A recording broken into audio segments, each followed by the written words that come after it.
छोटे से गांव सूरजपुर में एक लड़का रहता था। नाम था अंशुल। अंशुल एक होशियार लेकिन आलसी लड़का था। उसके माता पिता किसान थे जो हर दिन सुबह जल्दी उठकर खेतों में काम करते थे। वे अंशुल को पढ़ाई में आगे बढ़ते देखना चाहते थे, लेकिन अंशुल को समय की कद्र नहीं थी। वह हर काम को कल पर टाल देता। अंशुल की दिनचर्या एक जैसी थी। सुबह देर से उठना, स्कूल में देरी से पहुंचना, होमवर्क न करना और फिर मोबाइल में व्यस्त रहना। उसकी माँ बार बार समझाती, बेटा, समय बहुत कीमती है। जो समय को व्यर्थ करता है वह जीवन में कभी सफल नहीं हो पाता। लेकिन अंशुल हर बार हंसकर टाल देता। परीक्षा की घड़ी।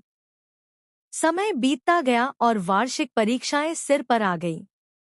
उसके सभी मित्र पढ़ाई में जुट गए, लेकिन अंशुल ने सोचा, अभी तो 1 महीना है, आराम से पढ़ लूंगा।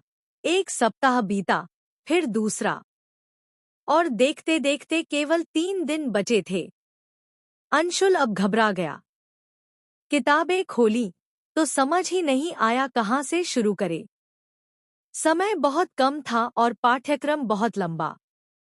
पहले ही दिन की परीक्षा में वह अधिकांश प्रश्नों का उत्तर नहीं दे सका। वह डर गया। उसके मित्रों ने तैयारी की थी, वे आत्मविश्वास से भरे थे।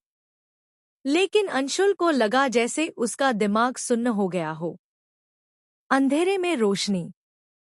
परीक्षा खत्म हुई और परिणाम आने में 1 महीना लग गया। इस बीच अंशुल ने आत्ममंथन करना शुरू किया।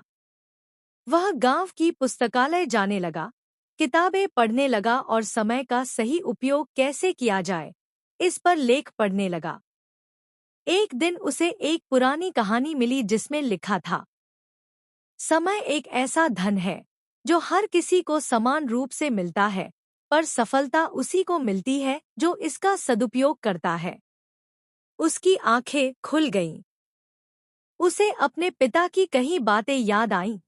हम खेतों में समय से नहीं बोवेंगे तो फसल नहीं होगी। समय ही जीवन का आधार है। नई शुरुआत। अंशुल ने ठान लिया कि अब वह समय की कद्र करेगा। परीक्षा का परिणाम आया। वह मुश्किल से पास हुआ था, लेकिन वह हताश नहीं हुआ। अब वह समय पर उठता, पढ़ाई करता, होमवर्क समय पर पूरा करता और हर काम को टालने की आदत छोड़ दी। अगली कक्षा में उसने दिनचर्या बना ली। सुबह 5 बजे उठना, 2 घंटे पढ़ाई करना, स्कूल समय पर जाना और मोबाइल केवल 1 घंटे के लिए इस्तेमाल करना।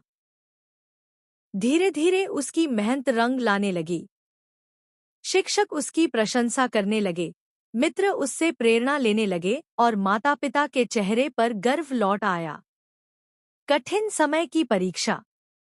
एक दिन स्कूल में एक प्रतियोगिता की घोषणा हुई, समय प्रबंधन पर भाषण प्रतियोगिता।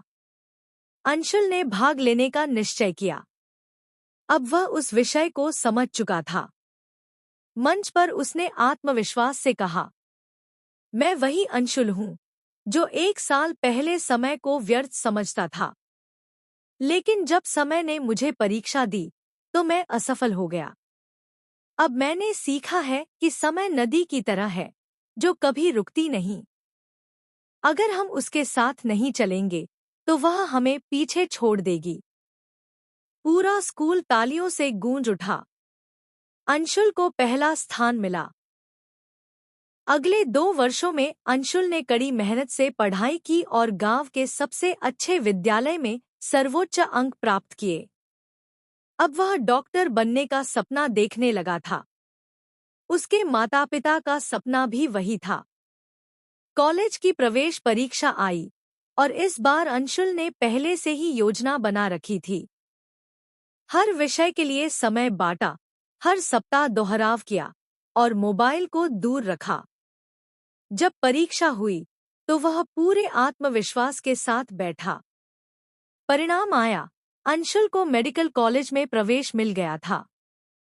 पूरा गांव गर्व से भर उठा।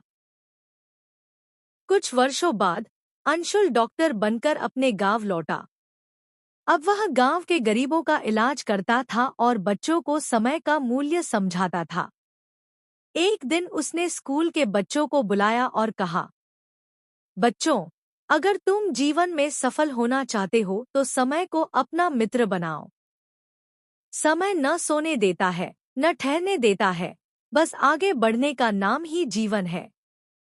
जो समय की कद्र करता है वही इतिहास रचता है। बच्चों की आंखों में चमक थी और अंशुल के शब्दों ने उनके जीवन की दिशा बदल दी। समय सबसे मूल्यवान धन है। उसका सम्मान करने वाला ही सच्चे अर्थों में सफल होता है। समय बीत जाने पर सिर्फ पछतावा रह जाता है, लेकिन जो समय रहते जाग जाता है, उसका भविष्य उज्जवल होता है।